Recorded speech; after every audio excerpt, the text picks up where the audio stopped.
Hello, I'm Professor Ian Gadd from the Department of English at Bath Spa University, and I'm joined today by my colleague, Dr. Chris Ivic. Today is St George's Day, and it is often reputed to be Shakespeare's birthday. But Chris, that isn't quite the case. That's right. According to the Oxford Dictionary of National Biography, Shakespeare was born on April 21st, or April 22nd, or April 23rd.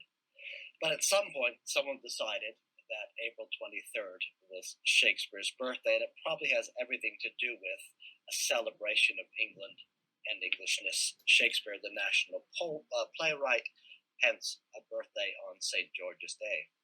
And Shakespeare, of course, was well aware of St George's as the patron saint of England, and perhaps one of the most famous uses of that date is in Henry V, where as Henry is leading his troops through a breach of the wall at Harfleur, he says, "The game's afoot, follow your spirit, and upon this charge cry, God for Harry, England and St George." And that is perhaps one reason why that play has often been seen as Shakespeare's most patriotic play. Laurence Olivier famously produced a film production of the play during the Second World War. And if we think about Henry's famous speech to his colleagues just before the Battle of Agincourt, we can see how Shakespeare is thinking about how this battle will go down in history. And so this is Henry speaking.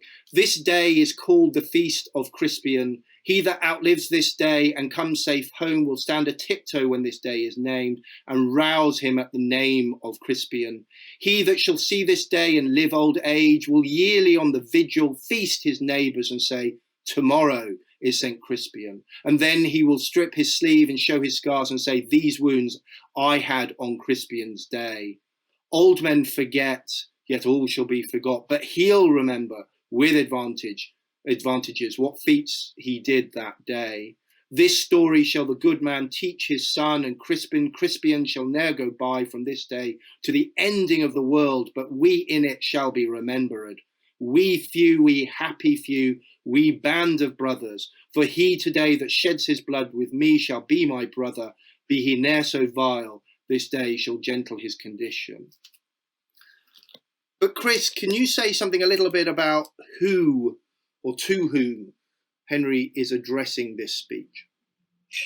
I think we're used to seeing this, say, on film or on stage as an address to Henry's army or representative of Henry's army. The stage directions make it clear that it's in many ways those who are on stage are Henry's family members, two brothers, an uncle. You do have Sir Thomas Erpingham and his host, so that would be the common element. What's brilliant about the speech is the way in which it combines or kind of evokes, I guess, memory and fraternity, and it does. It's a really unifying speech, isn't it? As you said, the play is so aware of its place in history that it's very much making history. And what Henry's saying to his soldiers or his family, depending on how you look at it, is that we will be remembered, right? We will go down in national history. We will be recorded. And I think that's what's so brilliant about the speech. But if we jump ahead, that's before the battle. If we jump ahead to after the battle, yes. So famously, Agincourt has a rather disproportionate set of deaths at the end. The French lose thousands. The English do not. And this is what Henry says when he is handed the list of names of people who have died. He says, "Where is the number of our English dead?" And he gets a piece of paper. Edward the Duke of York, the Earl of Suffolk, Sir Richard Keeley, Davy Gam Esquire, none else of name, and of all other men, but 5 and 20. So it does feel like only some people's names are worth remembering. So what do you make of that, Chris? I think that's a wonderful instance of the way in which Shakespeare's history plays, including Henry V, which, as you said, is often seen as the most patriotic of the history plays. They definitely draw upon, but I think they also interrogate national myths of England and Englishness. And it's a wonderful example of the way in which this play has. We attend to moments like that, and we see how the play casts a critical eye on such myths. But as you said, more recently, or there's a historical period in which this play becomes more patriotic, probably because certain lines that do that interrogative work get cut.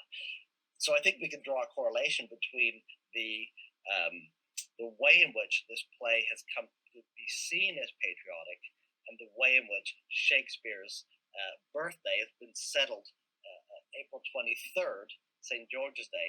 That's the day that we settle upon. Yeah.